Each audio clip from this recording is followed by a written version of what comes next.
राज्य अलग है, बड़ोदरा राज्य अलग है, पावागढ़ राज्य अलग है, देवगढ़ बारिया अलग है। ठीक है, फिर इस तरह के जो छोटे छोटे राज्य थे, इन सभी राज्यों को धीरे धीरे मिलाया गया और मिलाने के बाद जो एक बड़ा राज्य बना, तो इस राज्य के जिले तकरीबन कितने हो गए? 33 जिले। और 33 जिलों में ये जो राज्य बने हैं, इन राज्य में गुजरात को ही सर्वप्रथम नाम दिया और इसी गुजरात में से स्वयं जयराम भाई कंसारा दीप बंदर गए।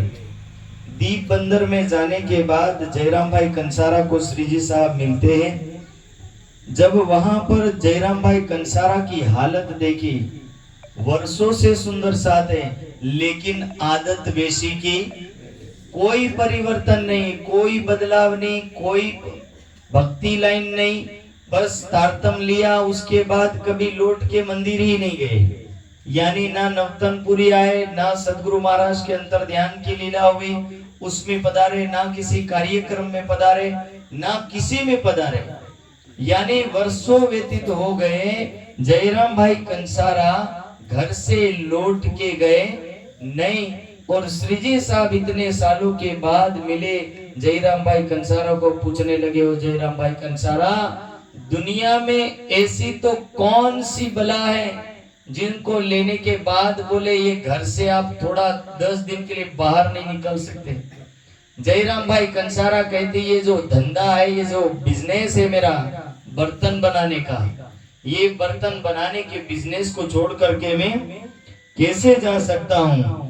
और इसीलिए जब ये बात जयराम भाई कंसारा को पता चली, जयराम भाई कंसारा को श्री जी साहब सवाल पूछते, बताओ, बोले स्वयं सदगुरु महाराज की अंतर्ध्यान लीला हुई, ज्यादा नहीं तो उस समय तो टाइम दे देते, लेकिन ये निजानंद संप्रदाय की कमियां है सुंदर साथ जी। कमियां ये है कि व्यक्ति एक बार गुरु अवश्य करता पर लौट के फिर उस गुरु को देखता नहीं है। तो इसलिए ये जयराम भाई कंसारा की वही दशा है कि तारतम तो लिया लेकिन वापिस आना है या नहीं आना फिक्स किया।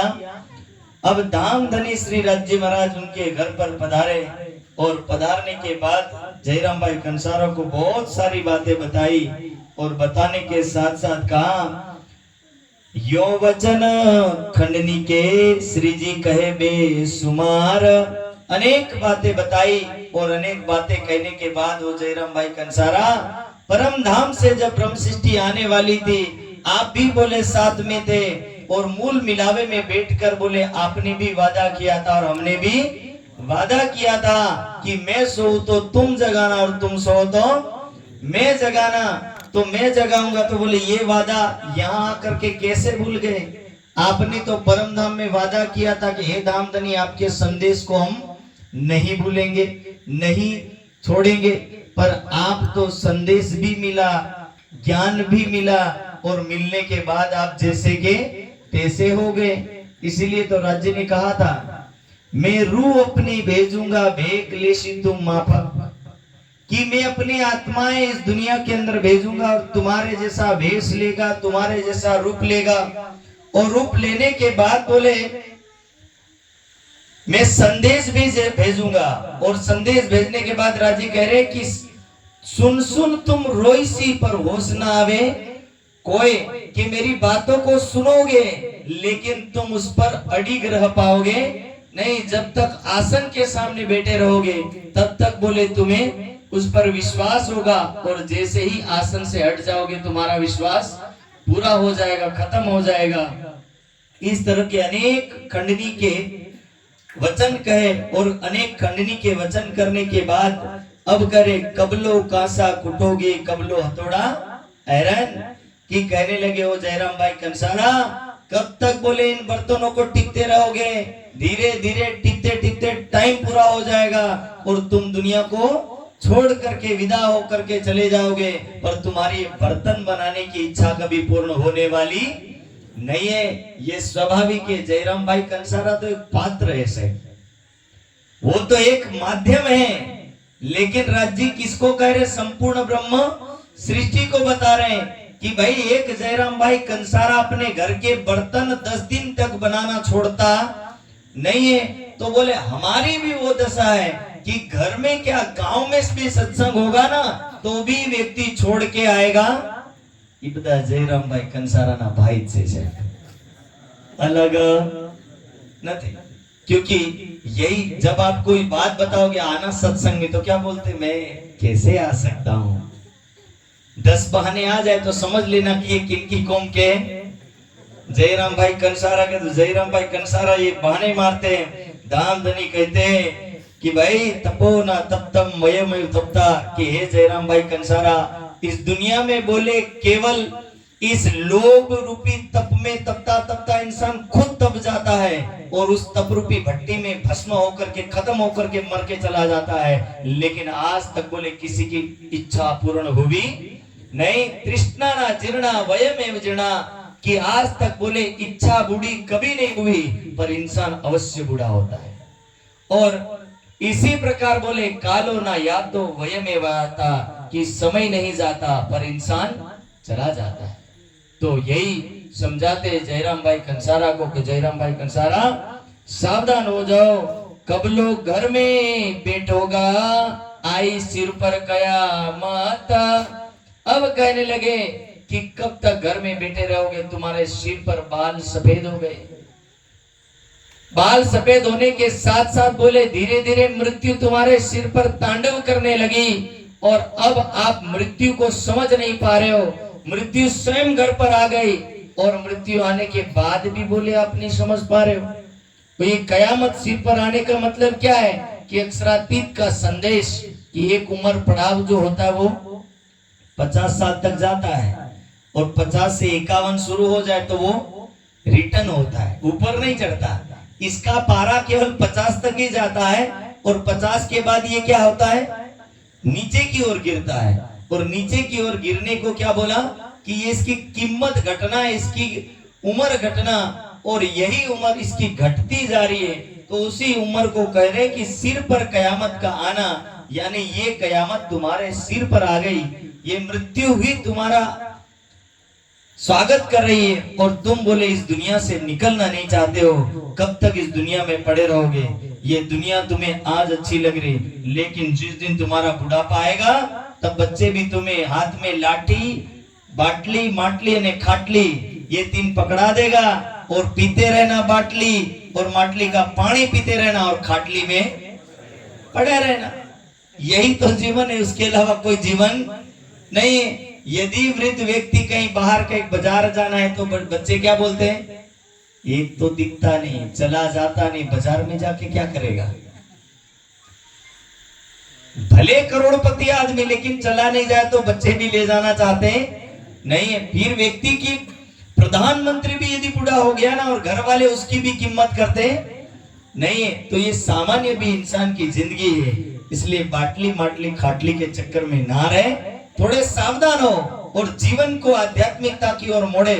जवानी का टाइम है तब तक व्यक्ति का एक स्वार्थ है कि ये कमा करके दे रहा है इसलिए उसका सम्मान करता है, लेकिन कमाना बंद कर दीजिए, सम्मान करना भी लोग बंद कर देंगे। यदि एक पिता मान लो 50 साल का है और पुत्र भी 25 साल का है तो पुत्र यही आशा रखता है कि बाप थोड़ा बहुत तो कमा के लाए, भले घर ना चले पर खुद का खर्च निकाले, इतना तो कमा के लाना चाहिए। पर उतना भी कमा के नहीं लाया तो क्या होता है, तो समझ लीजिए कि पुत्र भी धीरे धीरे पिता से मुंह मोड़ना शुरू कर देता है। ये तो कोई कोई पुत्र मिल जाते जो पिता का सम्मान करते हुए बुढ़ापे तक उसकी सेवा करते हैं, बाकी आधे तो बोलते हैं यही है खाना, बाहर की कोई वस्तु खाना मत वरना बीमार पड़े तो हॉस्पिटल भी ले जाऊंगा। यही दशा होती है। पिता और पुत्र की लीलाएं बहुत देखी और ये कहानी भी बड़ी अजीबोगरीब रहती है। आज कहावत कही जाती है कि पहले के जमाने में लोग घड़ा घर नहीं बनाते थे, क्योंकि अब धीरे धीरे इतने वृद्ध आश्रम बन चुके हैं कि जैसे पहले स्कूल के आश्रम होते थे ना, विद्यार्थी पढ़ा करते थे, ऐसे आजकल वृद्धों के आश्रम बने। और वृद्धों के आश्रम में जो जा रहे हैं ना, जितने पढ़े लिखे लोग हैं जिनकी लाख लाख रुपया नौकरियां हैं, उनके माता पिता कहां जाकर के पड़े हैं? वृद्धाश्रम में। जो बेचारा घर में मजदूरी कमा करके ला रहा, और वो व्यक्ति अपने पिता को खाना खिला रहा है क्योंकि उसको कीमत है कि मुझे कैसे पाल करके बड़ा किया गया। लेकिन कमाने वाला बंदा कभी भी माता पिता को ढंग से पालता नहीं है। तो ऐसी दशा है, और इसीलिए इनको समझा रहे कि भाई कब लो कासा कुटोगे, कब लो हथौड़ा एरन, कब लो घर में बैठोगे, आई सिर पर कया मत। और अब कह रहे कोई ना घाया इनमें चचोड़त ठोर मुर्दार। जयराम भाई कंसारा बोले इस दुनिया के स्वाद को लोग कैसे लेते हैं? तो एक કૂતરાનું ઉદાહરણ આપ્યું કે કૂતરો જેવી રીતે હાડકું લઈ આવે અને હાડકામાં કોઈ સ્વાદ હોય, હાડકું તો એમે વગર સ્વાદનું સૂકું હોય, પણ ઈ હાડકાને ચૂસી ચૂસીને થોડુંક હાડકું જો મોંમાં વાગી ગયું તો કૂતરાને એવું લાગે કે આ હાડકાનો સ્વાદ આવી રહ્યો, પણ હકીકત એ હાડકાના કારણથી, વાગવાના કારણથી ના ખુદના મૂળનું જે બ્લડ નીકળે, खून निकले, एना खून ना स्वाद ने व्यक्ति शू विचारे? कूतरू एवं विचारे कि मने आनंद आवे, तो के भाई ये यही आनंद है। दुनिया में लोगों को लग रहा कि हमें एंड में आनंद मिलेगा, फिर कल के दिन मिलेगा, परसों के दिन मिलेगा। आनंद का केवल सपना देखता, आनंद कभी मिलता नहीं। वो एक कहावत सुनी,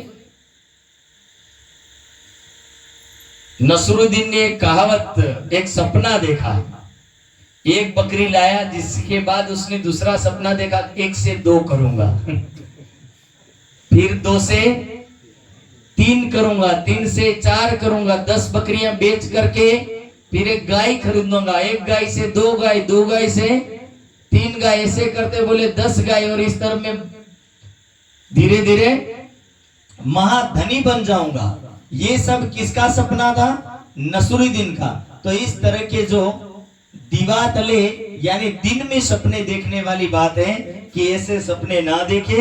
स्वाद इस दुनिया का अलग है कि भाई हम जो बिजनेस करते हैं उस बिजनेस में अवश्य रुचि लगानी चाहिए, मन लगाना चाहिए, लेकिन बिजनेस का मतलब ये नहीं कि उसमें पूरा घिस जाओ। तो यही बात समझा रहे हैं, ये इंद्रियन के स्वाद को लगा सब संसार, ये मोह के जीव रहेंगे, मोह में तुमको तो चाहिए विचार कि दुनिया तो केवल इंद्रियों के स्वाद में लगी है, दुनिया केवल मोह के बंधन में पड़ी है, और तुम तो परम धाम की ब्रह्म सृष्टि हो, तुम्हें तो जागृत होना चाहिए।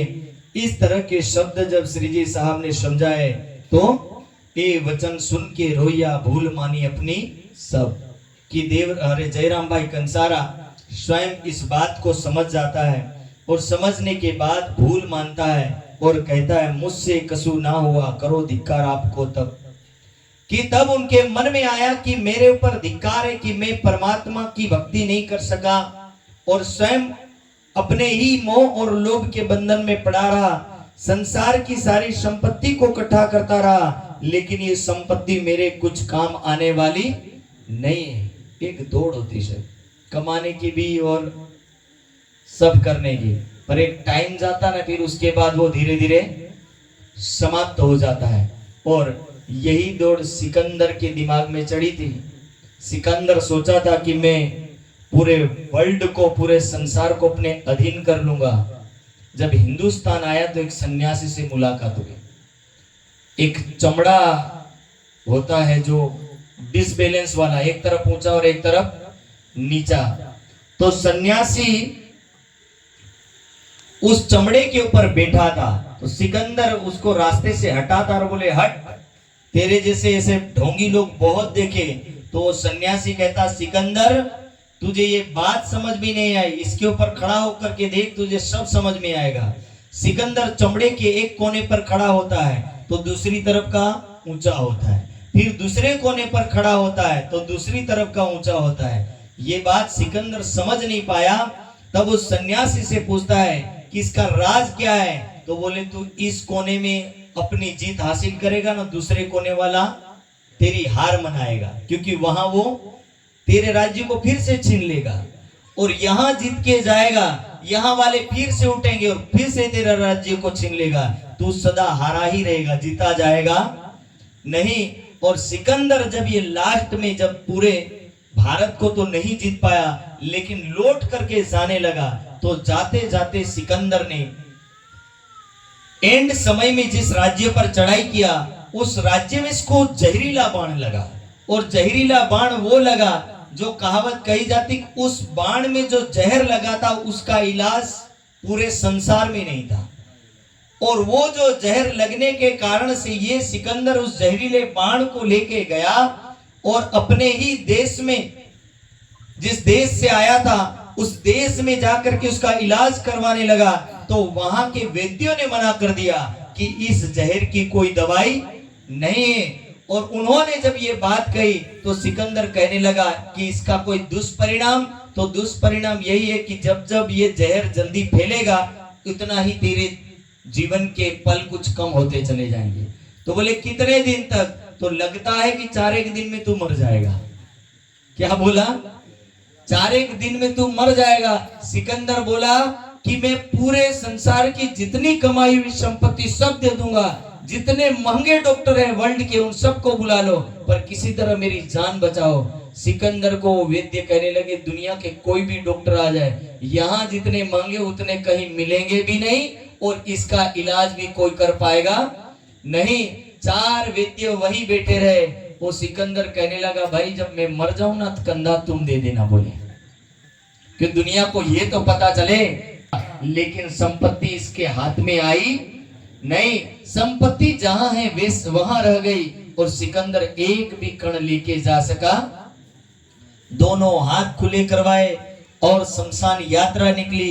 सारे नगर के लोग, नगरवासी लोग कहने लगे कि भाई ये क्या हो रहा है? बोले इसके हाथ क्यों खुले किए? तो बोले ये जितने निकला था लेकिन आया भी खाली और जा भी खाली रहा। एक हाथ नहीं, दोनों हाथ से खाली है और दोनों हाथ से खाली जा रहा। तो ये संपत्ति क्यों बिछाई? तो बोले इसी के पीछे भागा था, लेकिन ये संपत्ति भी इसके काम आई नहीं। और डॉक्टरों ने कंधा क्यों दिया? तो बोले डॉक्टर हो चाहे कोई भी दुनिया में, बोले मरने वाले को कोई बचा सकता? તમે વિચારો મરવું હોય ને ઠીક થવું હોય તો એ 10 રૂપિયાની પુડિયામાં ઠીક થઈ જાય, અને જેને મરવું હોય ને એને 50 લાખ પણ કમ પડી જાય છે। આ દુનિયાની સચ્ચાઈ છે।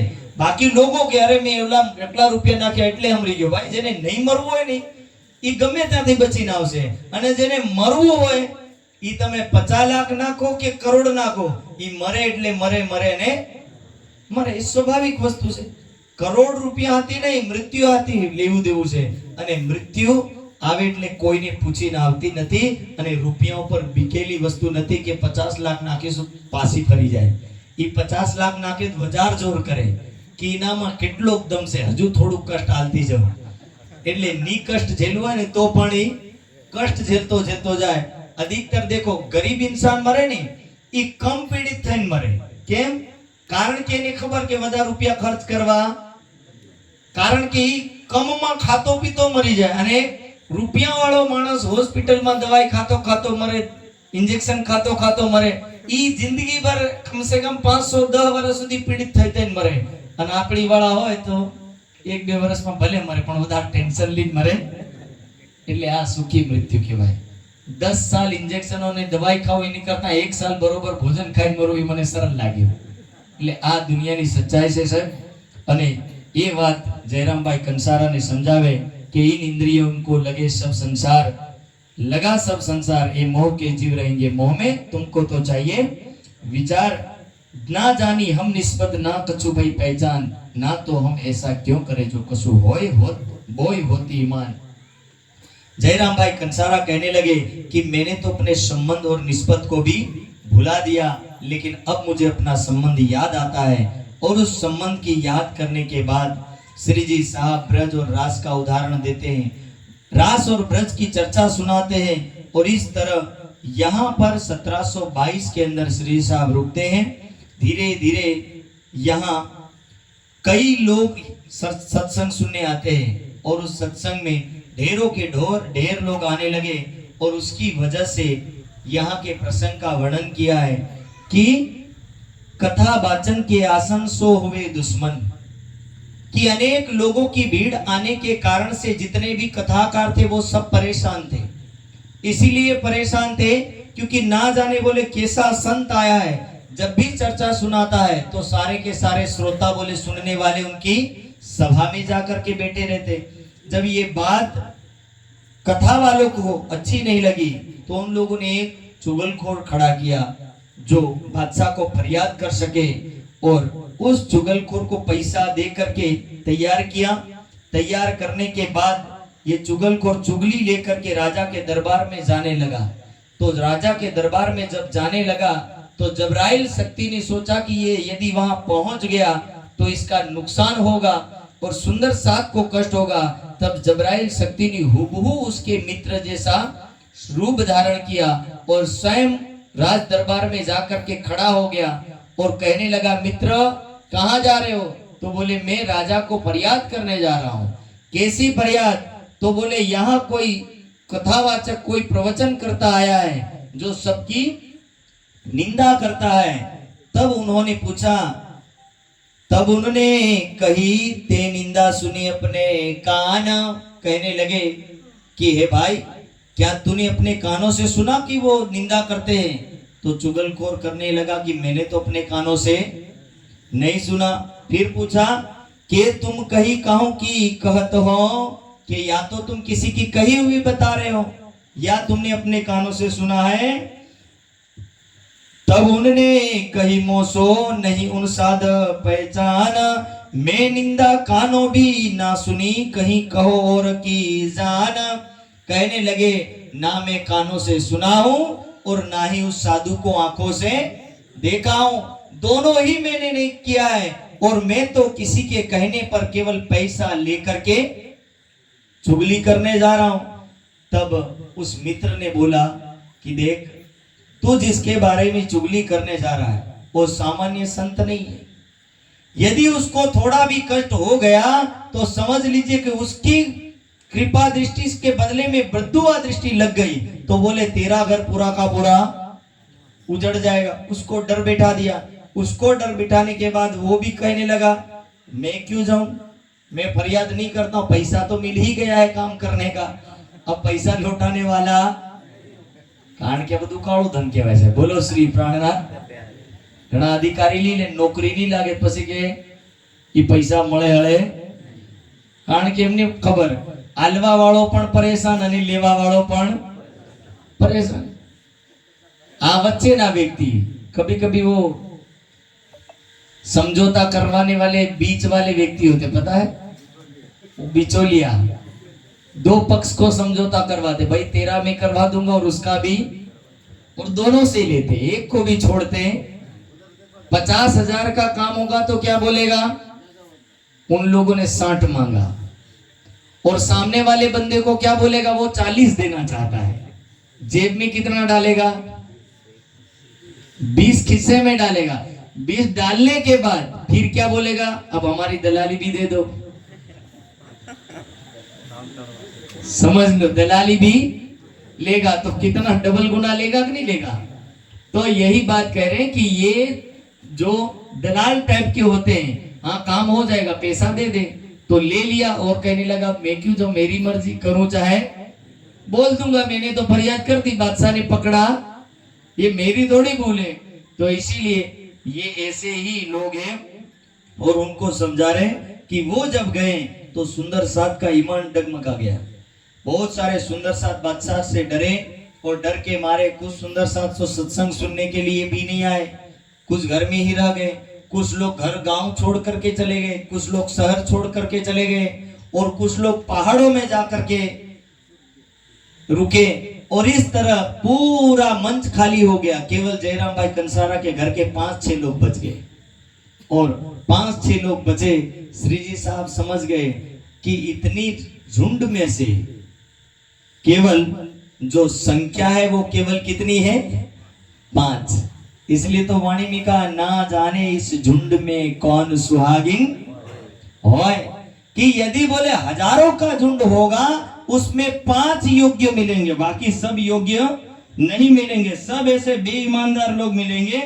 और ऐसे बेईमानदार लोगों में से बोले अनेक लोग होंगे, और ऐसे लोगों का यहाँ झुंड होगा, पर ऐसे लोगों के झुंड की जरूरत सरकार से इस बात को कहते थे कि भाई झुंड को इकट्ठा करना, इससे बेहतर किसी शेर को पाल लो, वो ज्यादा अच्छा रहेगा, क्योंकि एक शेर हजार कुत्तों पर भारी पड़ेगा, पर हजारों कुत्तों की अपेक्षा झुंड की जरूरत नहीं है। तो यही खासियत है कि परम धाम की ब्रह्म सृष्टि जिसका ईमान डगमगाएगा नहीं, वो बादशाह है, चाहे दुनिया की कोई आफत आए। इसलिए इस कलश की वाणी में कहा कि ब्रह्म सृष्टि को अनेक विघ्न पड़ेंगे तो भी नजरता निदान की, अनेक बाधाएं खड़ी होंगी, लेकिन ब्रह्म सृष्टि अपनी ईमान से नहीं डगेगी और अपना ईमान कायम रखेगी। और यही ईमान की परिभाषा वाणी यही देती है कि ब्रह्म सृष्टि की पहचान क्या, तो बोले ब्रह्म सृष्टि की पहचान यही, सात माए सैया धाम की ईमान वाली शिरदार। बोले सुंदर साथ टाइटल और सरनेम सबको मिलेगा, सुंदर साथ सरनेम सबको मिलेगा, लेकिन ईमान वाला जो होगा उसको ब्रह्म सृष्टि ही कहा जाएगा, बाकी सबको ब्रह्म सृष्टि कह सकते नहीं है। 80 लाख 40 लाख 50 लाख सुंदर साथ है, और ढूंढने कितने हैं उसमें से 12,000। अब सोचिए कि 80 लाख में से 12,000 ढूंढना है, तो बाकी तो लेवल वाले होंगे, और अंदर जितने शुद्ध होंगे वो तो केवल 12 होंगे। इसीलिए ये सारी लीला है कि जिन लोगों को ये वाणी पर विश्वास है, पक्का ईमान है, उनके घर में बाधाएं आए, तकलीफें आए, लेकिन कोई डगमगाएगा नहीं, वरना लोग छोटी छोटी बातों में घबरा के भाग जाएगा। इसलिए तो भगवान श्री कृष्ण गीता में ये बात कहते हैं कि दुनिया में भक्त बहुत है, लेकिन मेरे काम के लायक है नहीं। वो 4 प्रकार के भक्तों का वर्णन करते हैं। वो कहते चतुर्विधा भजन्ते माम जनो सुकृतना अर्जुन आर्तो जिज्ञासु अर्थार्थी ज्ञानी भरत ऋषभ। केवल 4 प्रकार के लोग दुनिया में, और सबसे पहले बोला मेरे मंदिर की घंटी बजाने वाला कोई भक्त है तो वो आर्त है। आर्त यानी दुखी, जो दुखी होगा वो मेरे मंदिर की घंटी बजाता सबसे पहले। दूसरे नंबर का कौन बजाता है, तो दूसरे नंबर का वो बजाता है जिसको कुछ धन संपत्ति चाहिए। तीसरे नंबर का कौन बजाता है, तो बोले केवल जानना चाहता पर मानना चाहता नहीं। और चौथे नंबर का कौन, तो चौथे नंबर का बोले ज्ञानी होगा, लेकिन वो मेरे काम के लायक होगा नहीं। और इसीलिए लास्ट में कहा अनन्या लक्षणा, भक्ति का वर्णन किया, अनन्य लभ्यस्तु पार्थ, कि हे पार्थ यदि कोई मेरे लायक भक्त है तो बोले वो प्रेम पूर्वक मेरे अलावा दुनिया में किसी को मानने वाला नहीं होगा। ये 5वें नंबर का ही मेरे लिए बना है, बाकी 4 लोग जो हैं वो मेरे लिए नहीं, वो दुनिया में केवल दिखावा होगा, लेकिन आत्मा से मानेंगे, वो स्वार्थ युक्त भक्ति करेंगे, उसमें उनका स्वार्थ होगा। तो यही बात है ईमान की। जब ईमान डगमगा जाता है तो उसी ईमान की बात समझा रहे कि भाई ये जो ईमान जिसका पक्का रहता है वही पक्की ब्रह्म सृष्टि है। बाकी दुनिया में ब्रह्म सृष्टि के नाम से केवल मोहर होगी, लेकिन ब्रह्म सृष्टि होगी नहीं।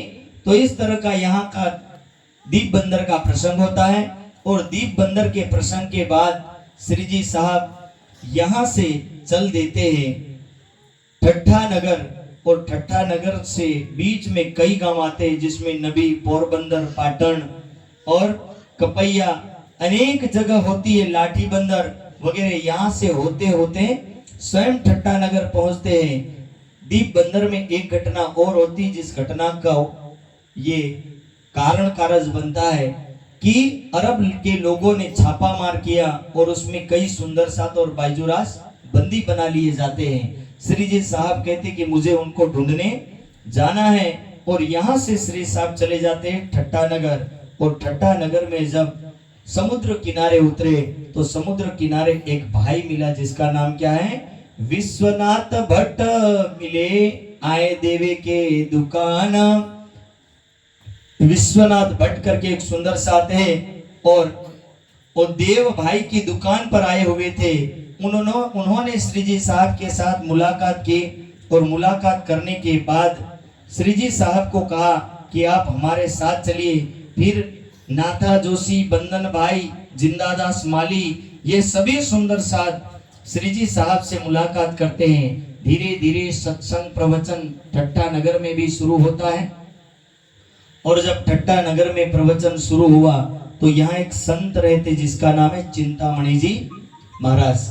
चिंतामणि जी महाराज कबीर पंथ के एक विशिष्ट संत है और विशिष्ट संत होने के कारण से जब श्री जी साहब से मुलाकात करते हैं तो कहते हैं कि हे श्री जी साहब, यदि आपको विष्णु भगवान का दर्शन करना है तो मैं अभी करवा देता हूँ। श्री जी साहब कहने लगे मुझे उनका दर्शन नहीं करना है। फिर कहने लगे कहो तो चतुर्भुज का दिखाओ तुम्हें दर्शन, के कहो ज्योति स्वरूप को कैसे साई सहस्त्र पान। अब समझाने लगे चाहो तो आपको बोले मैं ज्योति स्वरूप का दर्शन करवा दूं या फिर से साई सहस्त्र फन और शेष नाग का भी दर्शन करवा दूं। ये शेष नाग की बड़ी लंबी चौड़ी भारत देश में कहानी है। कई लोगों का मानना है कि विष्णु भगवान जिसको स्वयं शेषशाही नारायण कहा जाता है वो 1000 फण वाले नाग के ऊपर लेटे हुए लक्ष्मी माता उनका पैर दबाती और उसी का अनेक वीडियो भी टीवियों में देखने में आता है। शेषशाही नाग और शेष का मतलब क्या है, ये अनेक कहानी एक रहस्यमय है। एक कहावत और भी कही जाती है कि पृथ्वी किसने धारण कर रखी, तो कुछ लोगों का कहना है कि पृथ्वी का धारण करता स्वयं कछुआ है। और कछुआ किसके ऊपर है, तो बोले बेल के ऊपर। बेल किसके ऊपर है, तो उसकी आगे की कहानी किसी को पता नहीं है। इस तरह अनेक प्रकार की जो बातें होती है कि कौन किसके ऊपर है। और कुछ लोगों का ऐसा भी मंतव्य है कि पृथ्वी किसने धारण की, तो विष्णु भगवान ने। विष्णु भगवान को किसने धारण किया, तो शेष नारायण ने। और शेष नाग ने धारण किया। और शेष नाग किसके ऊपर है, तो बोले बलद के ऊपर। बलद किसके ऊपर है, तो कछुआ के ऊपर। लेकिन अटके तो एक दिवस जाए ने अटकाए। હવે તમે વિચાર કરો, विष्णु भगवान ने पृथ्वी धारण कर ली, चलो मान भी लिया जाए। शेष नाग के ऊपर वो लेटे तो शेष नाग ने विष्णु भगवान और पृथ्वी का भार झेल लिया और शेष नाग का भाग कछुआ झेल रहा और उनका भार कौन झेल रहा, बलद। पर बलद का भार कौन झेलेगा, ये तो एक रहस्यमय बात है ना। एक बार ऐसे शास्त्रार्थ हुआ पौराणिक पंडितों के साथ महर्षि दयानंद का। तो महर्षि दयानंद को यही सवाल पूछा गया कि पृथ्वी किसने धारण की, तो सब लोगों ने मिलकर के यही बोला कि ये तो नारायण ने धारण की। नारायण को किसने उठा रखा, तो बोले शेष नाग ने। और शेष नाग को किसने उठाया, तो बोले कछुए ने। कछुए को किसने उठाया, तो बलद ने। अब लास्ट में पूछा ऋषि दयानंद ने कि ये बलद को कौन उठाता, तो उत्तर नहीं आया। ऋषि दयानंद कहने लगा लगता है आपके पापा ने उठा रखा है, क्योंकि और कोई उत्तर आया नहीं। पंडित वहां शास्त्रार्थ हार गया 3 सवाल में। और यही बात है कि दुनिया की जो बात है वो लोग समझना नहीं चाहते कि सारा स्पेस जो है, पृथ्वी एक स्पेस में खुली जगह में, तारे नक्षत्र जितने सूर्य चंद्र पृथ्वी 9 ग्रह, ये सारे के सारे स्पेस में है। ये केवल गुरुत्वाकर्षण के अनुसार ये संतुलन बने हुआ है और इस संतुलन को नीचे भी वैसा बना करके रखा है। इसीलिए कहा जाता है कि मोह तत्व केवल मानव में नहीं होता है, धरती में और संपूर्ण ब्रह्मांड में है। इसीलिए हमारा मोह तत्व इंसान को खींचता है, लेकिन इन तत्वों का जो मोह तत्व है वो एक दूसरों को ज्वाइंट करके रखा है, इसीलिए खिसक नहीं देता। पृथ्वी उसकी धुरी पर सूर्य की परिक्रमा कर रही है, बात सभी को समझ में आती है, लेकिन टकरा नहीं रही है। क्यों? क्योंकि इनका जो दूरी का जो कारण है वो एक बैलेंस बना हुआ है और इसी बैलेंस का नाम है मोह सागर। मोह सागर यानी उसी मोह तत्व को ही संतुलित बना के रखा, जो मोह तत्व किसी को अड़ने भी दे रहा नहीं। पर यही मोह तत्व का संतुलन बिगाड़ दिया जाए तो ये कब नीचे खसक जाएगा पता भी चलेगा। तो यही बात है कि साइंस कहता है कि ये स्पेस में पड़ा है, लोग कहते हैं इसके ऊपर उठा रखा है, पर हकीकत सत्य यही है कि हमारी वाणी क्या कहती है, कली में देखा ज्ञान अचंबा बातन मोहल रचो अति सुंदर, ना सेज्या ना जिमी ना थंबा। जो बात साइंस वालों ने कही ढूंढ करके, वो बात अपनी वाणी पहले कह चुकी थी कि ब्रह्मांड के पृथ्वी के नीचे भी कुछ नहीं है और ऊपर भी कुछ नहीं है। ये सारी की सारी चीजें बोले खुले में पड़ी है और मोह तत्व के अंदर पड़ी है, पर दुनिया इस बात को समझ पाई। लोगों ने तो ये बोला कि इसके ऊपर वो उसके ऊपर हो, पर वाणी कह रही है कि ये बिना बांधे हुए खड़े हुए, ना पृथ्वी को बांधा गया, ना पृथ्वी का कोई थंब है, ना इसको किसी ने उठा रखा, ना जिसने उठाया उसको किसी ने उठा रखा। शेष का मतलब होता शून्य। આપણે ભાગાકાર કરીને બચે તો શું કહેવાય? શું કહેવાય? શેષ બચી ગયું। અને જ્યાં સુધી શૂન્ય નહીં આવે ત્યાં સુધી આપણે ભાગાકાર કરતા કરતા નીચે આવી પછી શૂન્ય લાવીને કે હવે આ શેષ રહી ગયું। शेष यानी शून्य, और शेष मतलब शून्य। और यही बात, एक बात बताओ कि लोगों ने पहले पृथ्वी कैसी है बोला? चपटी।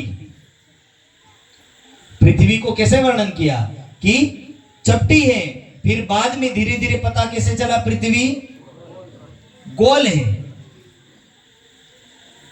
और इसी गोल के बाद धीरे धीरे इसी शास्त्रों ने वर्णन क्या बोला कि ब्रह्मांड अंडे जैसा है। अब गोल ने अंडा में कई अंतर होय करो? ये नहीं कहा मुर्गी का अंडा है, लेकिन पृथ्वी है, ये संसार कैसा है? अंडे जैसा। दुनिया ने संसार को ही अंडा बना दिया सर। बोलो श्री प्राणनाथ। उन्होंने संसार को ही अंडा बना दिया और बोले ब्रह्मांड किसमें से निकला? तो वो अंडा फटा और ब्रह्मांड। इसलिए हिंदुस्तान के लोग उसी बात को आज तक लेकर के बैठे कि यही बात है। लेकिन भाई शेष यानी शून्यवत और शून्य यानी गोल, और गोल का तात्पर्य जो ब्रह्मांड गोल है, इसीलिए ब्रह्मांड का नक्शा भी गोल बनाया जाता और पृथ्वी का नक्शा भी गोल बनाया जाता। और शेष का कहने का तात्पर्य है कि शून्य की तरह दिखने वाला ये ब्रह्मांड अति सुंदर है। और शेष नारायण, नारायण का तात्पर्य स्वयं आदि नारायण। जिस आदि नारायण ने बोले इसी ब्रह्मांड को उत्पन्न किया, वो अक्षर ब्रह्म, और उस अक्षर ब्रह्म के मन स्वरूप आदि नारायण इस ब्रह्मांड में आया। इसलिए उसका नाम क्या पड़ता है कि जैसे यहां के रहने वाले को क्या बोलेंगे? बोरकुंडिया वासी। क्या बोला जाएगा? बोरकुंडिया वासी, भारतवासी। इसी प्रकार शेष में वास करने वाले को क्या बोला जाता है? शेष नारायण। और शेष नारायण यानी शून्य में वास करने वाला पुरुष। तो इसीलिए उस पुरुष को शेष नारायण कहा गया। लेकिन वो ना ही किसी नागों पर लेटा है और ना ही किसी धरती के भार को झेल करके बैठा है। दुनिया को परमात्मा ने जिस स्पेस में बना है, वो अंतरिक्ष में, जैसे अंतरिक्ष में सारी चीजें जैसे पड़ी है, वैसे पृथ्वी भी वैसे है और ये अपनी धुरी पर स्थिर है। इसी पृथ्वी को समझने के लिए, और ये वाणी हमें स्पष्ट कर देती है। वाणी किसी इस तरह के सिद्धांतों में नहीं फंसाती। इसलिए वाणी ने सीधा शब्दों में कह दिया कि ना ही ये किसी लाइन में खड़ा रहता है, ना ही ऐसा कुछ होता है। ये बहुत सारी कथा कहानी चली। जैसे एक किसी व्यक्ति ने कहा कि मनुष्य कैसे बने, तो डार्विन ने एक बात समझाई। डार्विन एक दार्शनिक हुआ, उसने क्या बोला कि मनुष्य बोले बंदर से बना। अभी डार्विन को पूछा जाए कि कैसे बना, तो बोले धीरे धीरे उसकी पूंछड़ी घस गई और धीरे धीरे उसका रूप बदलता हुआ इंसान के रूप में आ गया। चलो वो सारे बंदर मनुष्य बन गए, तो ये वर्तमान के बंदर मनुष्य क्यों नहीं बन रहे? ये शब्द पूछा जाए तो डार्विन के पास भी उसका उत्तर नहीं है। तो ऐसा उल्टा सीधा ज्ञान देने वाले दुनिया में बहुत हैं, जो केवल लोगों को भ्रमित करते हैं और भ्रमित करके उल्टी राह पर चढ़ा देते हैं। ज्ञान सुनने वाले क्या लेना देना, जो बोले बोलने दो, बाबा ही तो बोल रहा है। और आदि प्रजात को तो यही लगता है बाबा को वैसे ज्ञान नहीं होता, अनपढ़ गवार होता है, इसलिए जो चाहे वो बकता रहता है। लेकिन ये सारे दार्शनिक जितने सिद्धांत हैं, ये सारे के सारे सिद्धांत भारत में लागू पड़ते नहीं है। और यही डार्विन का सिद्धांत वैदिक मान्यता में बिल्कुल लागू नहीं पड़ता, क्योंकि वैदिक मान्यता कहती है ना ही किसी की पूंछड़ी घिसी और ना ही किसी का रूप रंग बदला, इंसान इंसान ही है। इंसान से इंसान का जन्म हुआ और इंसान इंसान ही रहेगा, किसी बंदर वंदर से बना हुआ नहीं है। इसलिए ये सारे के सारे सिद्धांत असत्यवादी है। और ऐसे असत्यवादी जितने पौराणिक पंडित रहे उन लोगों ने भी ऐसी राह को माना। ये इसी तरह नारायण का भी सिद्धांत है कि नाग पे बैठा उस पे बैठा। सबसे पहली बात तो धरती के नीचे जब ऐसा कोई टिकने का सहारा ही नहीं है तो टिकेगा कहां पर। सांप को भी हवा में लटकना पड़ेगा और हवा में लटक करके ही रहना पड़ेगा, चाहे कछुआ हो चाहे बलद हो। तो ये सब के सब व्याख्यान असत्य की ओर ले जाते हैं। यदि सत्य की ओर ले जाए तो इतना समझ में आता है कि धर्म के रूपी बैल और धर्म रूपी बैल ने इस 4 चरण रूपी 4 चरण रूपी लक्षणों के ऊपर जो वर्णन किया है कि वेद स्मृति सदाचार सस्य प्रिय आत्मना, कि ये 4 चरण धर्म के हैं और उसी धर्म रूपी बेल पर संपूर्ण संसार टिका है। कहने का तात्पर्य है कि परमात्मा है तो धर्म है और धर्म है तो मनुष्य है और मनुष्य है तो पूरा संसार है। तो यही बात कहने का तात्पर्य था, लेकिन उस बात को कोई नहीं समझ पाया। और यही बात कबीर साहब के ये संत शिरोमणि चिंतामणि जी महाराज भी कहते हैं। धीरे धीरे श्री जी साहब के साथ वार्तालाप हुआ और उस वार्तालाप में स्वयं श्री जी साहब एक साखी पर बात करते हैं, जिस साखी का नाम है कया कोड़ी ते हीरा भया हीरा ते भया लाल, आधा भक्त कबीर है पूरा भक्त कमाल। सब ये एक उदाहरण एक साखी कमाल बोध की, जिसमें लिखा है कि सामान्य माता पिता से हीरा समान पुत्र कबीर साहब हुए और कबीर साहब से कमाल की उत्पत्ति हुई। तो लोगों ने कमाल को महागुरु बताया और कबीर को आधा गुरु बताया। ये बात हुई कि आप कमाल की साखी को मानो। श्री जी साहब बोले ना ना ना ना, बोले तुम्हें भूल है शायद। कमाल कहां और कहां कबीर। कमाल की बात अलग और कबीर की बात अलग है। किसी को ये बात पता नहीं चली और यही बात एक उदाहरण के माध्यम से वहां समझाते हैं। कहते कि भाई जब कमाल जन्मा यानी कमाल की उत्पत्ति हुई तो हुई कैसे, जरा पहले उसको समझो। तो कहावत कही जाती है कि कबीर चमत्कारी थे और चमत्कारी होने के कारण से एक बादशाह मुसलमान बादशाह कबीर को बार बार जेल में डाल दिया करता था। क्योंकि उस समय मुसलमानों का राज ज्यादा चल रहा था और इसीलिए कोई भी मुसलमान ये नहीं चाहता था कि कबीर उनके धर्म को चोट पहुंचाए, कबीर उनके धर्म को दबाए। तो इसीलिए अधिकतर लोग कबीर की भक्ति करने वाले थे और उस समय वो बादशाह कबीर को जेल में बंद कर देता था। 5 मिनट में कबीर बाहर, जब भी बंद करे 5 मिनट में बाहर। बादशाह गुस्सा होकर के अपने एक मौलवी को बुलाया और जब मौलवी को बुलाया तो वो आया और आने के बाद कहा कि क्या बात है। तो बोले ये कबीर नामक जो हिंदुओं का गुरु है, इनके गुरु के पास तुम जाकर के चमत्कार का ज्ञान लो। बोले ये ऐसा ज्ञानी है कि मैं जब भी बंदी बना करके लाता हूं 5 मिनट में जेल से बाहर हो जाता है। तो एक दिन ये मुसलमान का गुरु और अपना हिंदू का गुरु कबीर साहब ये दोनों ही नदी के किनारे घूमते घूमते जा रहे थे और जब घूमते घूमते जा रहे थे तो कहा जाता है कि उस समय एक मुर्दा नदी में बहता बहता दिखा। जब मुर्दे बहते हुए को देखा तो कबीर साहब को जो मौलवी है वो कहने लगा मैंने सुना आप बड़े चमत्कारी हो। कबीर साहब ने बोला हो सकता है, लोग कहते तो हो भी सकता है, मुझे पता। तो बोले इस मुर्दे को बोले तुम जिंदा कर दो। तो कबीर साहब नदी में बहते मुर्दे को आवाज लगाते हैं कि हे मुर्दे, बोले रुक। तो मुर्दा वहां से रुकता है। फिर मुर्दे को बोले जरा आगे आ। तो मुर्दा आगे आता है और धीरे धीरे उस मुर्दे को बोलते तुम खड़े हो जाओ। तो खड़े हो गया। तो उस मौलवी ने क्या बोला, क्या बात है, बोले कमाल कर दिया आपने। नाम क्या रखा, कमाल कर दिया। तो ये कमाल उसी की उत्पत्ति है और उसी की उत्पत्ति होने के कारण से कबीर का बेटा भी कहा जाता है, लेकिन हकीकत में ये कबीर का बेटा नहीं है। और उस समय ये आधा भक्त कबीर है, पूरा भक्त कमाल। और कमाल की और एक कहानी, और कहानी में ये था कि कबीर का रिश्ता और सारा व्यवहार सभी राजाओं के साथ था। इसी तरह उनके पुत्र का व्यवहार भी सभी राजकुमार और राजाओं के साथ था। तो किसी राजकुमार ने देखा कि मेरा मित्र बड़ा गरीब है, तो क्यों ना बोले धन संपत्ति थोड़ी बहुत दे दे। तो सोने के सिक्के उनके किसी राजा के राजकुमार ने दिए, और वो जिस झोपड़ी में रहते थे वहां पर वो आधी झोपड़ी सिक्कों की भर दी।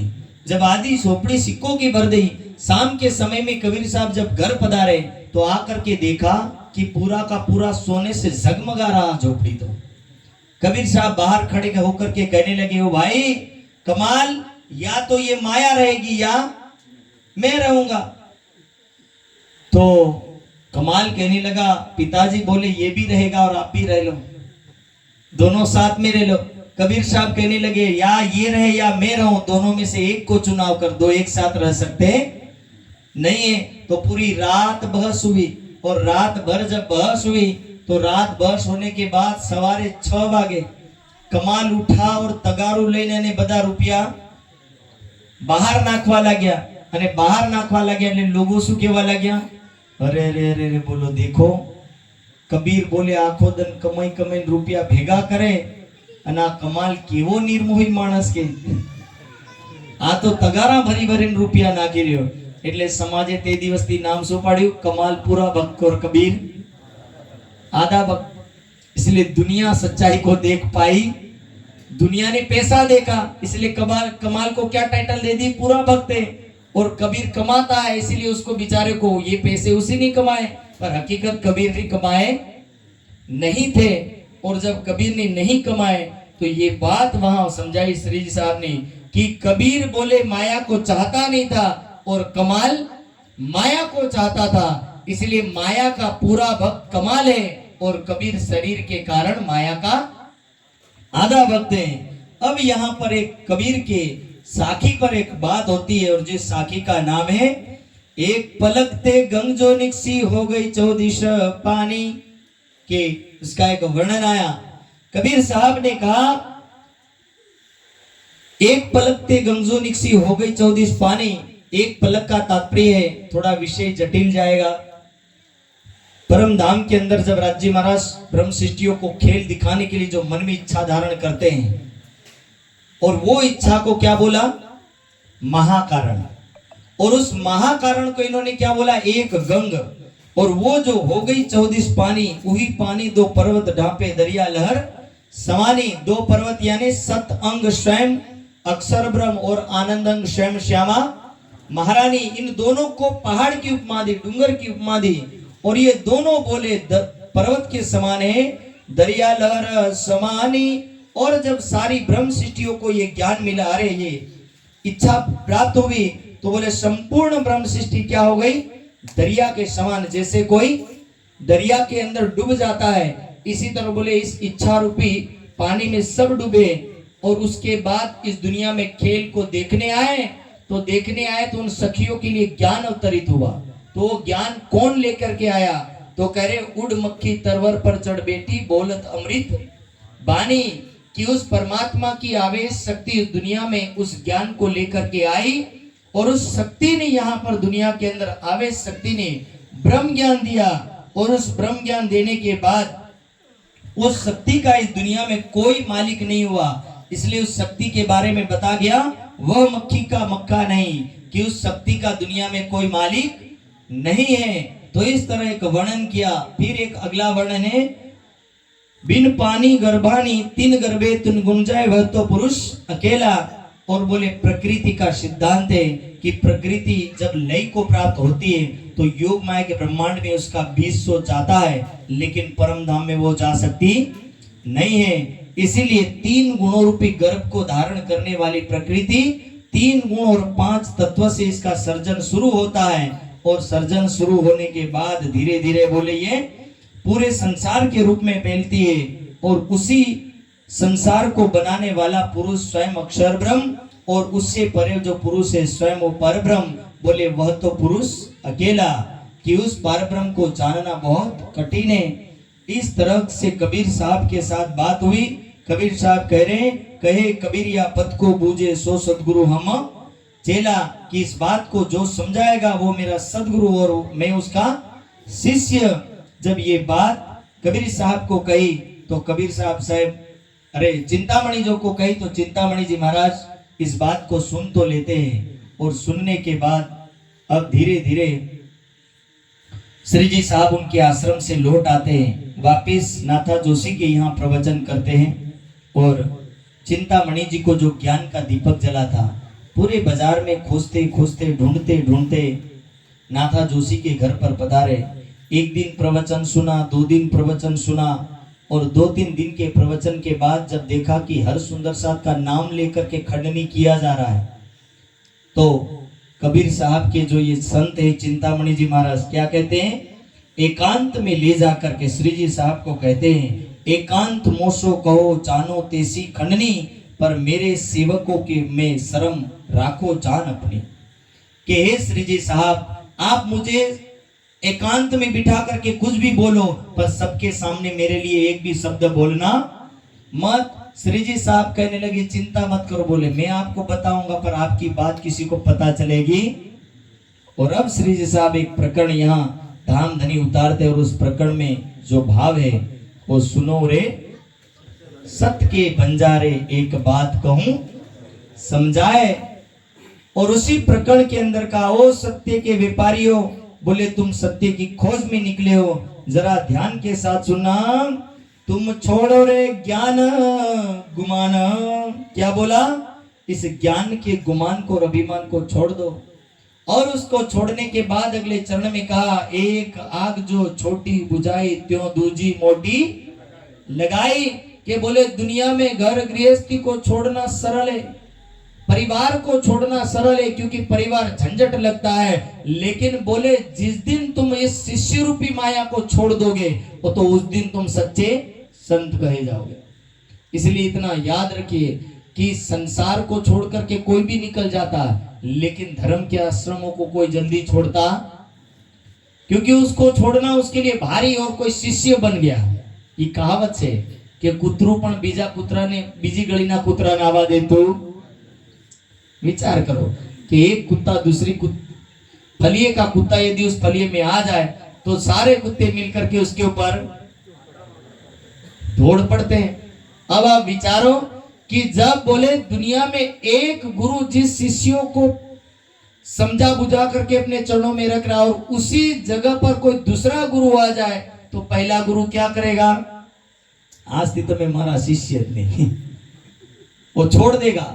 तो यही बात कह रहे कि जो गुरु को शिष्य का मोह लग जाता है, और बोले दुनिया में घर परिवार का मोह छोटा है, लेकिन गुरु जो मोह करता है ये मोह भी एक प्रकार का बड़ा है। इसीलिए बोले ऐसी माया को छोड़ना बहुत भारी है। इसलिए छोटी माया सब तजे, बड़ी तजे ना कोई।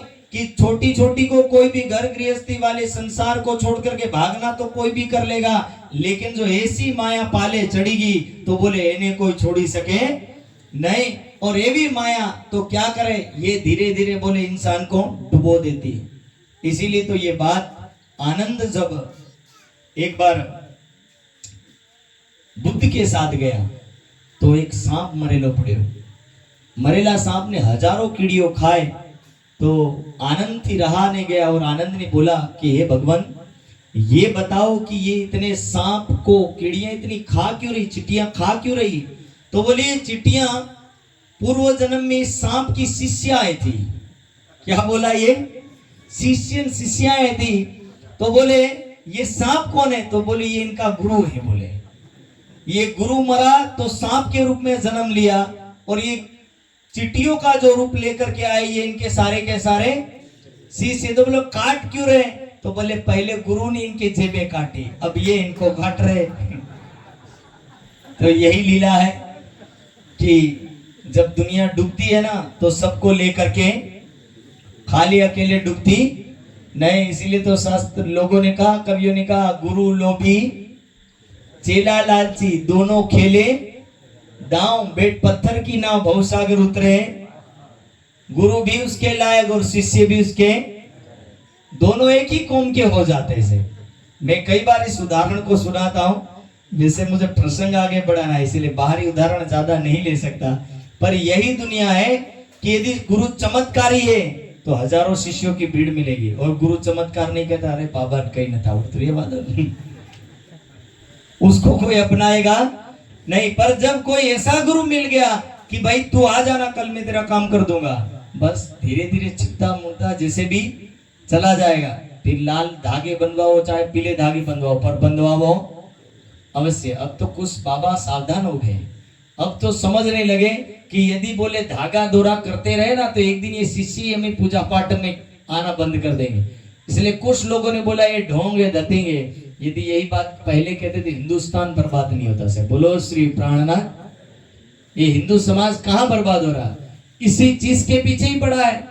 कोई व्यक्ति उसको अपना लेता, कोई उसको अपना लेता है, और उसके चक्कर में हिंदू समाज पूरा तितर वितर हो गया, और ना जाने कितने अंधविश्वास की राहें चल पड़ी जिसमें सारे लोग भटक चुके।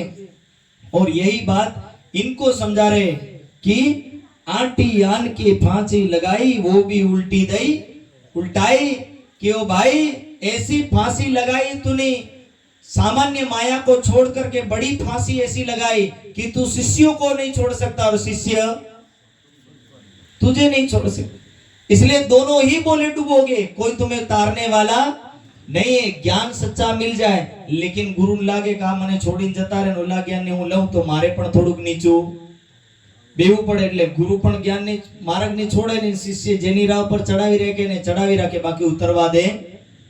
तो यही दुनिया का खेल है, और ऐसे दुनिया के खेल में ये श्री जी साहब स्वयं उनको समझाते हैं कि भाई अब ये थोड़ा ज्ञान का अभिमान छोड़ो, सब छोड़ो सब। जब ये बात सभा में बैठ करके स्वयं चिंतामणि जी महाराज सुनते हैं, चिंतामणि जी महाराज समझ गए कि कहाँ मैं शिष्यों का लोभ कर रहा हूँ, और खुद के कोई 2-3 शिष्य नहीं साहब, 1000 शिष्यों का गुरु है। सामान्य गुरु 1000, खुद के शिष्य तो चेले कितने होंगे।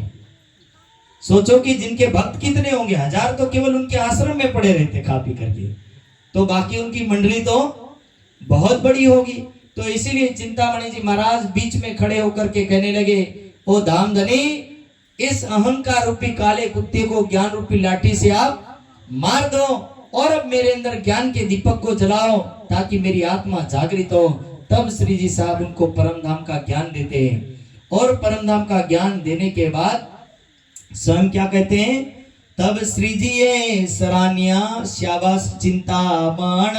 बोले ये कोई आत्मज्ञानी व्यक्ति ही इतना बड़ा खतरा मोल ले सकता, बाकी सब ले सकते हैं, कोई अपनी भूल को मानने को तैयार नहीं होता, पर बोले ये आत्मज्ञानी व्यक्ति ऐसा कर सकता है। और चिंतामणि जी महाराज यहाँ नतमस्तक होते। अब धीरे धीरे एक प्रसंग और है जिनका नाम सेठ लक्ष्मण दास है, और सेठ लक्ष्मण दास जिनके यहाँ एक चतुरा पोकरना करके एक भाई है, जो चतुर भाई के नाम से जाना जाता है।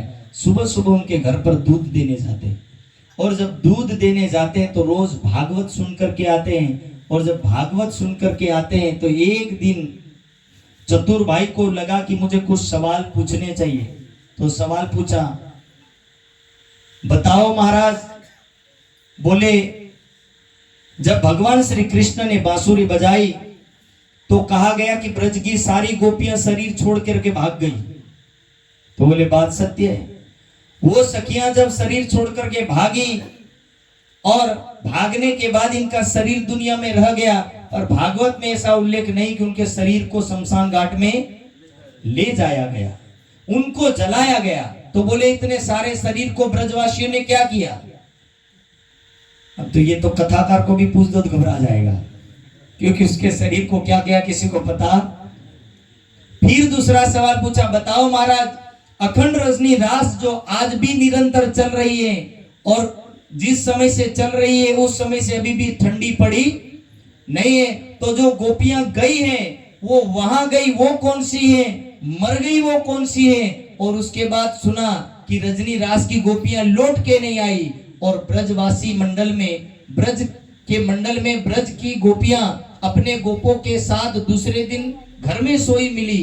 तो बोले ये सोई मिली वो कौन सी है, रास खेल रही वो कौन सी है, और साथ में जो मरी वो कौन सी। 3 गोपियों का खुलासा कर दोगे। हमें 3 गोपियों का खुलासा मांगा, स्वयं सेठ लक्ष्मणदास घबरा गया कि यार ये तो बड़ा अटपटा सवाल है, मर गई उनको जलाया नहीं गया और जो गई है वो आई नहीं, तो आई नहीं है तो ये सोई हुई कौन सी मिली? आज तक इसका खुलासा किसी ने किया नहीं। और जब किसी ने इसका खुलासा नहीं किया तब यहाँ चतुरापा करना कहते हैं कि भाई दुनिया में भागवत बहुत लोग सुनाते हैं, लेकिन भागवत के रहस्यों को बताने वाला स्वयं ठट्टा नगर में आया है। और उस ठट्टा नगर में आए स्वयं श्री जी साहब को श्री प्राणनाथ जी के चरणों में जाकर के देखो, असली रहस्य पता चलेगा। बोले आप तो वर्षों से भागवत करते हो, पर बोले वो वर्षों से नहीं, भागवत के रहस्य को बताते हैं। और स्वयं सेठ लक्ष्मणदास कहने लगे मुझे भी ले चलो, पर श्री जी साहब के पास आना है तो चतुरा पोखरणा बड़े नियम का बंधा हुआ व्यक्ति, वो ये कहता बिना पूछे में ले जा सकता। इस शास्त्रों में लिखी अनाहुता प्रविशंति कि वगर पूछे कोई जगह जाऊ नहीं, અને વગર પૂછે ભરાઈ જાય તો શું કહેવાય એને તે શ્લોકમાં કીધું કે મૂર્ખ કહેવાય, કારણ કે વગર પૂછે જઈ ભરાય, એટલે ગમે તેવી વસ્તુ હોય અનાહુતા પ્રવિશંતિ, વગર આદેશ અને વગર અનુમતિથી કોઈ જગ્યા જવું જોઈએ નહીં। આદેશ મળે હા બે જગ્યા જવું જોઈએ, એક શમશાન ઘાટમાં અને એક કોઈ હોસ્પિટલમાં માંદો પડ્યો ત્યાં, બાકી બધી જગ્યાએ પ્રવેશ કરવો नहीं। अने बीजी शब्द में कीधु के भाई श्रीजी साहब को पूछा आकर के कि हे धामधनी सेठ लक्ष्मणदास जी आपके चरणों में आना चाहते, तो बोले कोई बात नहीं ले आओ। और सेठ लक्ष्मणदास जैसे ही आने लगे तो शहर के और जो सारे बड़े बड़े सेठ थे वो कहने लगे कि सेठ लक्ष्मणदास को मत बुलाओ, क्योंकि ये पूरे नगर का एक लौता धनी आदमी था। और ऐसा कहा जाता है कि इसके पास 99 जहाज थे उस समय में, जब लोगों को कोड़ी का भाव पता नहीं था। जिस समय कोड़ियों का भाव चलता था 5 पैसे भी नहीं बने थे, उस समय कोड़ी के भाव के समय में इसके पास 99 जहाज, और 99 जहाज यानी ये करोड़पति आदमी है। और करोड़पति आदमी यानी पूरे नगर में जिसकी चर्चा हो, ऐसा सेठ। और ऐसे सेठ के साथ उसको ज्ञान भी भागवत का श्रेष्ठ ज्ञान है। और जब ये सेठ आने लगा तो कुछ लोगों ने बोला सेठ लक्ष्मणदास को बोले मत बुलाओ, किसी ने अच्छा बताया किसी ने बुरा बताया। श्री जी साहब कहने लगे ओ भाई मेरे चरण में जो आना चाहता है वो सब आ सकता है, मैं किसी को रोक सकता नहीं हूं। सेठ लक्ष्मणदास जी 1 दिन आए, 2 दिन आए, और 1-2 दिन के बाद सेठ लक्ष्मणदास जी 3-4 दिन कथा सुने। और कथा सुनने के बाद एक दिन ऐसा हुआ कि उनके यहाँ एक माली था जिनका नाम क्या था, जिंदादास माली। बगीचा में पानी चढ़ावतो सेठ बगीचा में फरता सेठ ने पूछ्યું सेठ तमे जेना चरणों में जाओ एने ओळखो? तो के ओळखाण तो आपणने એટલી બધી નથી, પણ એવું ખરું કે ભાઈ એ જ્ઞાની પુરુષ એટલું મને ખબર પડી। ત્યારે એને સમજાવે કે તમે તમારી ભાગવતમાં એક उदाहरण बताते हो किसका, मार्कंडे ऋषि का।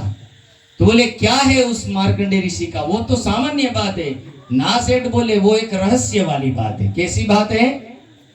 रहस्य वाली बात। तो क्या रहस्य है? तो बोले रहस्य यही है कि मार्कंडे ऋषि ने 7 कल्पांत और 86 युग तप किया नदी के किनारे बैठ करके। जब इतना लंबा तप किया और तप करने के बाद विष्णु भगवान ने दर्शन दिया, नारायण ने, तो नारायण ने दर्शन दिया तो उस समय से अरे ऋषि को, मार्कंडे ऋषि को मन में ऐसी इच्छा जागृत हुई कि मैं माया को भी देखूं और भगवान के चरणों में भी रह जाऊं। दोनों इच्छा हुई, और दोनों इच्छा होने के कारण से जब भगवान ने दर्शन दिया तो स्वागत करने के लिए चंदन घिसता घिसता कहने लगा। स्वयं नारायण ने कहा बोल मार्कंडे क्या चाहिए, जो वरदान मांगे वो मैं देने को तैयार हूं। तो कहने लगे भगवान केवल इतना कर दो कि मैं आपके चरणों में भी रहूं और माया भी देख लूं। अब जब ये बात कही तो नारायण ने कहा कोई बात नहीं, बोले दोनों काम हो जाएगा, आप माया भी देखोगे और मेरे चरणों में भी रहोगे। और साहब धीरे धीरे तूफान सा आया, और तूफान से आने के बाद मार्कंडे ऋषि स्त्री का रूप ले लेता है और नदी में बहता बहता जारा जब बहते बहते मार्कंडे ऋषि का जो शरीर था वो स्त्री का बन चुका था, और बहते बहते इस स्त्री को एक धोबी ने निकाला, और धोबी ने निकाला, पूछा कि कहां से हो?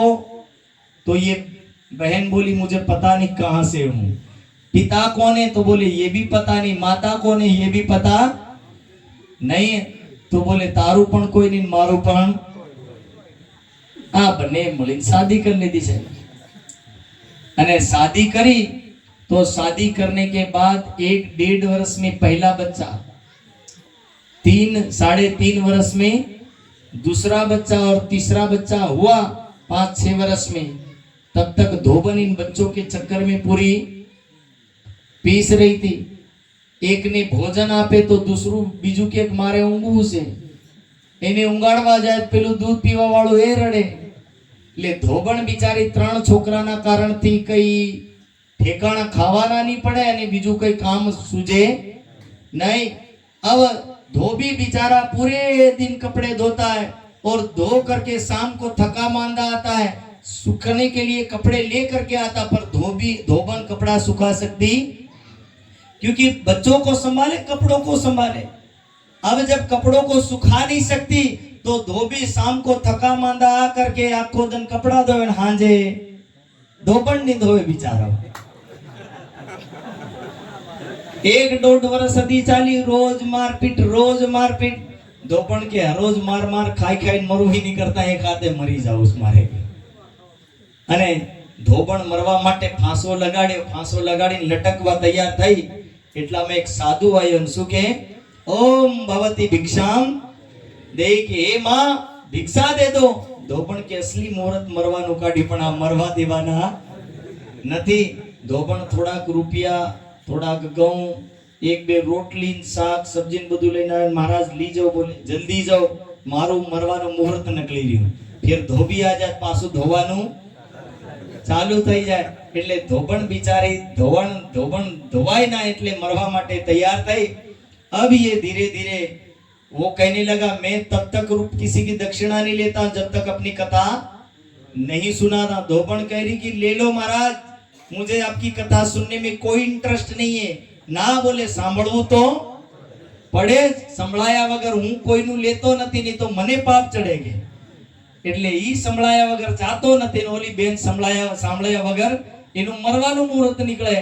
अब धीरे धीरे दोनों बहस करते, बाद में धोबण कहने लगे सुना दे भाई जो सुनाना चाहे। तो सुनाने लगा, वही कहानी वापस रिपीट करी। 7 कल्पांतर 86 युग वाली कि मार्कंडे ऋषि था जिसने 7 कल्पांतर 86 युग तप किया, और तप करने के बाद बोले वो विष्णु भगवान उसको दर्शन दिए, और दर्शन देने के बाद उसने विष्णु भगवान को चंदन का तिलक करते करते माया भी मांगी और चरणों में रहना भी मांगा।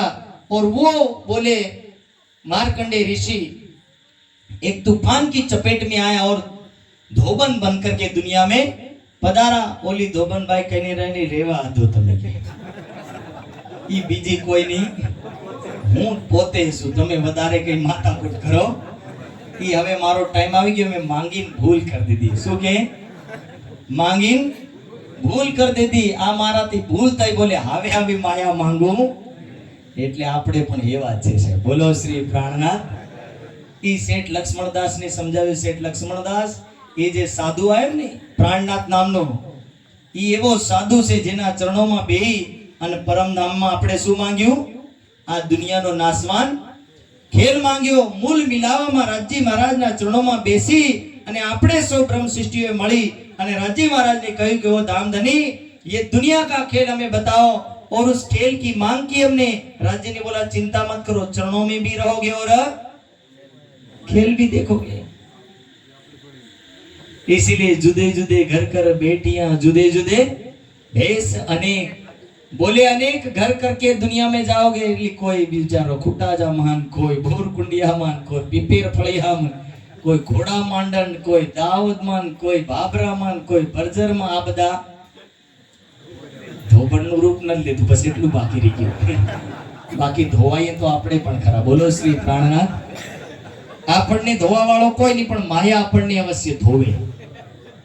સંસાર આપણને અવશ્ય ધોવે, એટલે ધોવાઈએ તો આપણે પણ ખરા. અને આ બ્રહ્મ જ્ઞાન વાણી મળી તો આપણને ખબર પડી કે આપણે પણ સંસારનો ખેલ જોવા માટે આ સંસારના મોહના બંધનમાં આપણે પડ્યા અને આ સંસારના ખેલને જોઈ રહ્યા. એટલે એ એક માર્કંડેય ઋષિનું ઉદાહરણ હતું ભાગવતમાં, પણ આપણા માટે એ ઉદાહરણ લાગુ પડે કે આપણે સંસારના हर कोना में आए और इस संसार के कोने में हर जगह आए तो हम लोग भी संसार के खेल को केवल देखने आए, पर देख करके जो बात भरीने बैठो ने इन्हें कभी कभी लागे એટલે લાંબુ લાગે છે, એટલે વધારે બાત ભરવું, સાવધાન રહેવું. વાણી મળી એટલે સાવધાન થઈ જવું. એટલે રાજી કીધું ચલો ચલો રે સાથ આપન જઈએ ધામ, કે मैं आपको लेने आया हूं, चलो परम धाम. પણ હજી મારા વાલા ઘણા એવા પડ્યા, અરે હજી તમે સંસાર દેખ્યો નથી, કઈ લઈ ચાલો કે તમે. એટલે હજી સંસારને દેખવાની હજી લાલચ બધી બાકી પડી. એટલે જ કહેવામાં આવે કે સ્વયં રાજ્ય આવીને ઊભા થઈ જાય ને એને કે મરતો હોય તમે બચાવ લેજો, પણ મારીને બી જાતા. એમ તો રાજ્ય કોઈને મારે જ નહીં સાહેબ. કેમ નહીં મારે? કારણ કે બ્રહ્મ સૃષ્ટિ મરતી નથી અને કોઈ સુંદર સાથને મારવામાં આવતો નથી. પ્રકૃતિની લેનદેન છે. આ પ્રકૃતિનું સિદ્ધાંત, પરમાત્માનું સિદ્ધાંત આવતું નથી. तो यही बात समझाया जिंदादास माली सेठ लक्ष्मणदास जी को समझाया. सेठ लक्ष्मणदास लालदास जी, वो लालदास जी समझ गए जिन्होंने स्वयं ये भागवत ली, अरे ये स्वयं बीतक लिखी और स्वयं समझ गए. उसके बाद सेठ लक्ष्मणदास जी सूरत में जाकर के श्री जी साहब से मुलाकात करते हैं और इस तरह का प्रसंग ठट्टा नगर का पूरा होता है. और ठट्टा नगर के बाद अब श्री जी साहब चले जाते अरब की धरती में, जिनका नाम है मस्कत बंदर. और मस्कत बंदर में एक भाई है. श्री जी साहब उतरे समुद्र किनारे. उस समय जरूरी नहीं सब जगह सुंदर साथ मिल जाए. जागने के काम को लेकर के निकले, जो मिला उसको सुनाना, समझा तो अपना, नहीं समझा तो पराया. अब जैसे ही उतरे समुद्र किनारे एक दुकान थी और उस दुकान की वाले का नाम है मावजी भाई. तो दुकान पे कुछ पानी वानी पिया, कुछ नाश्ता वास्ता किया, तो वहां बातें निकली. और बातें निकले में पूछते पूछते पता चला कि मावजी भाई भी हिंदुस्तान का आदमी है. अब हिंदुस्तान का व्यक्ति थे, बातों बातों में और बातें चली. तो मावजी भाई को लगा कि हमारे हिंदुस्तान से, भारत देश से आए हैं, क्यों ना बोले हम इनको अपने घर ले जाए. और श्री जी साहब को मावजी भाई अरब की धरती में घर ले गए. जब घर लेकर के गए तो मावजी भाई ने एक दिन सत्संग सुना, 2 दिन सत्संग सुना. धीरे धीरे मावजी भाई सत्संग अच्छे से सुनने लगे. चर्चा मीठी होते हैं कोई देवे कान, मावजी ने चर्चा सुनी होने लगी पहचान. मावजी भाई ने चर्चा सुनी और चर्चा सुनते सुनते यहाँ धीरे धीरे 2 3 4 किरंतन उतरते हैं. और इन किरंतनों का भाव है, सुनियो तू दुनी को क्या पुकारे, देख तरफ हक रे हो दुनिया बावरी, खोवत जन्म गमार. तू भूलना महापद संभार अपना आप, और सब सियाने अपने काम में लगे तो है विरह धाम का ताप. इस तरह के जो किरंतन उतरे, और इस किरंतन का यही भाव है कि ये दुनिया तो बोले संसार के मोह में डूबी, ये तो समझ में आता, लेकिन परम धाम की ब्रह्म सृष्टि डूबी, ये समझ में आता नहीं. तो ये किरंतन उतरता है और इसी किरंतन के अंदर ये चर्चा होती, और चर्चा होते होते एक दिन चर्चा में ने भाई कन्नी मावजी पर चर्चा थता कही दीधुं परमधाम ने आपड़ा ने बीजा ने कहेवाय साइड इफेक्ट थाय. आपड़ा ने 10 गाळे हमलावीने तो पण हाजे पाछो वळीने घेरमां आवे, कई वांधो नहीं, बोले बाप कहेवाय. लेकिन बीजा ने के ने तो एना बापाने बोलावडाया, पेलो मने गाळो देतो हतो, એટલે એનો સાઇડ ઇફેક્ટ થાય. એટલે मावजी भाई को अपना समझा, इसलिए बोला राज्य महाराज ने. स्वयं धामधनी ने बोला कि मावजी भाई दुनिया में क्या रखा है. अब उसको पूरा ईमान नहीं था, क्या करें, बाकी पूरा ना था, साथ में पूरा ईमान नहीं था, इसलिए इसका क्या हुआ, अवगुण भाषा दिल पर. मावजी भाई गुस्से हुआ, बोले मेरी तो बोले बेइज्जती कर दी. सत्संग हुआ लेकिन सत्संग में मेरी बेइज्जती करनी नहीं चाहिए थी. अब मावजी भाई गुस्से हुए और मावजी भाई कहने लगे मैं ना जाऊं उन पे चर्चा सुनने को, कि मैं नहीं जाऊंगा. स्वयं अपने बेटे को घर भेज दिया और मावजी भाई वापस समुद्र के किनारे दुकान पर आ गए. सांजे ताणेक वागे आया न પછી गया नहीं। जब सोया रात को अपनी दुकान में, रात्रि में दुकान में सो गया पर घर लौट के गया। अब जब साहब एक कहावत कही जाती है कि लातों के भूत बातों से कभी समझते नहीं मानते। अब श्री राते मारा तमाचा राजनी हुई दहशत जोर इनको। रात्रि में थप्पड़ पड़नी शुरू हुई किनको? मावजी भाई को। मावजी भाई खड़खड़ावी उठीने बैठा था का मारे कोण के? मारवा वाळो देखातो નથી। भूत હોય कम से कम सफेद काळो पीळो कई तो देखाय, पण અહીં કાળો પીળું કઈ દેખાય નહીં, ખાલી માર પડે એટલું દેખાય। એટલામાં માવજી ભાઈ ફફડીને બેઠો થઈ ગયો। એ રાત્રિના 12-1 વાગ્યાની ઘટના એટલે ઘબરાયો। હવે રાત્રિમાં ઉઠીને જાઉં તો જાઉં કઈ રીતે? और એટલામાં એક અવાજ આવી કે हे मावजी भाई क्या कहते हैं? क्यों रिश करी इनको, क्यों ना दिए तुम कान, तू जा फेरूती कर दे पहचान। के हे मावजी भाई तूने जिसके ऊपर गुस्सा किया वो तेरी आत्मा का नाथ है, और जिनसे तू नाराज होके आया है उसके ऊपर तुझे नाराज नहीं होना चाहिए था। हे मावजी भाई ये थप्पड़ तुझे इसीलिए पड़ी। और ये जबराइल मारता है, स्वयं राज जी महाराज मारते। फरिश्ता काम करता है, और फरिश्ता काम इसीलिए करता है, कभी कभी वो शक्तियां भी काम साथ में करती रहती है। तो इसीलिए ये फरिश्तों का काम है। और जबराइल फरिश्ता का ये काम था। रात्रि में जे थप्पड़ पड़ी ताणेक वागे पड़ी એટલે હૂતો નહીં સાહેબ, જાગતો રહ્યો। 3 વાગ્યા એટલે ઉઠીને દુકાનને તાળું મારીને ઘર પહોંચે। ઘર જઈને 4 વાગે શ્રીજી સાહેબના જે દરવાજો તો રૂમ હતો એ રૂમના દરવાજે સીડી ઉપર બેહી રહ્યો। ક્યારે દરવાજો ખોલે ને ક્યારે ચરણોમાં પડીને માફી માંગો। जब दामदनीए जगाए श्री जी को करने लगा मनोहार। 4 વાગ્યા 4:30 વાગ્યા દરવાજો ખટખટાયો કે ઉઠો। બોલે મને જે માર પડી એનું કંઈક તો मैं લઈ લूं। रोई के कदमों लगा अपनी कही बीतक, रो करके चरणों में गिर गया और कहने लगा कि मेरे से भूल हुई, मैं ऐसा नहीं, मुझे नहीं करना चाहिए था, मुझे तमाचा मार के मुंह पिराया हक। बोले आपकी शक्ति ने मुझे वो जो थप्पड़े मारी है मुझे अभी भी मैं भूल पाया नहीं हूं। मैं खंडनी सुन के हो गया बेजार, मैं तो कच्चा साथ में ना पहचान परवरदिगार। के हे मेरे नाथ मेरे से भूल हुई, मैं आपकी पहचान नहीं कर सका और मेरी खंडनी हुई इसलिए मुझे दुख हुआ, लेकिन मुझे माफ कर देना। और इसी तरह मावजी भाई माफी मांगते हैं। जब मावजी भाई पाको थाय घर वाला नाराज थाय छे। बोलो श्री प्राणनाथ। घर वाला क्या भावो कईथी आयो? बोले हमारा पत्नी के मारा पति ने वगाड़ दीधो, हारो दुकान चलाड़ते लो इने पण बावो बनाव दीधो, इने पण हाथेली न फरवानु शुरू करना कि पत्नी बड़बड़ाने लगी, बेटा वो बड़बड़ाने लगा। धीरे धीरे यही बेटा जोरू बाप महातारी और कुटुंब परिवार सो सब लगे लड़ने। ये सारे के सारे क्या करने लगे?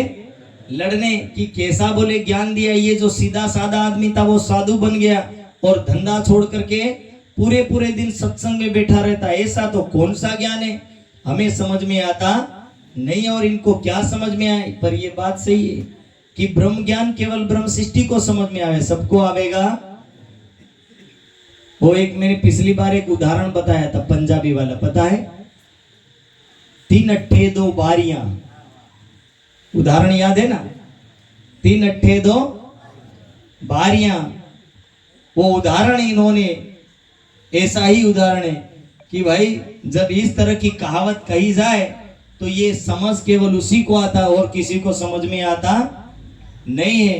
तो यही कहानी है कि भाई मावजी भाई को समझ में आया, परिवार वालों को समझ में आया नहीं। इसलिए वाणी इसी बात को कहती हूँ, उम्मत को सुनसी सब संसार। कि मैं वाणी जो ब्रह्म ज्ञान है सारे ब्रह्मांड को सुनाऊंगी, लेकिन समझ केवल सुंदर साथ को आएगा, सबको नहीं आएगा। ये बात केवल सुंदर साथ समझ पाएगा, बाकी तो सोचेगा ओए कथा थाती होए ने हसाड़े रडावे बीजू करे हूं। पण आत्मा का कल्याण केवल ब्रह्म सृष्टि कर पाएगी, सब नहीं कर पाएगा। तो यही प्रकरण इसमें समझाना चाहते हैं। आज का प्रसंग भी एक अलग जा रहा है और भैरव सेठ का प्रसंग मुझे लगता है थोड़ा लंबा है, तो इसलिए आज के प्रसंग को यहीं पर रखते हैं, क्योंकि प्रसंग एक लंबा शुरू होने वाला है तो इसीलिए लंबे प्रसंग को कल के दिन लेंगे।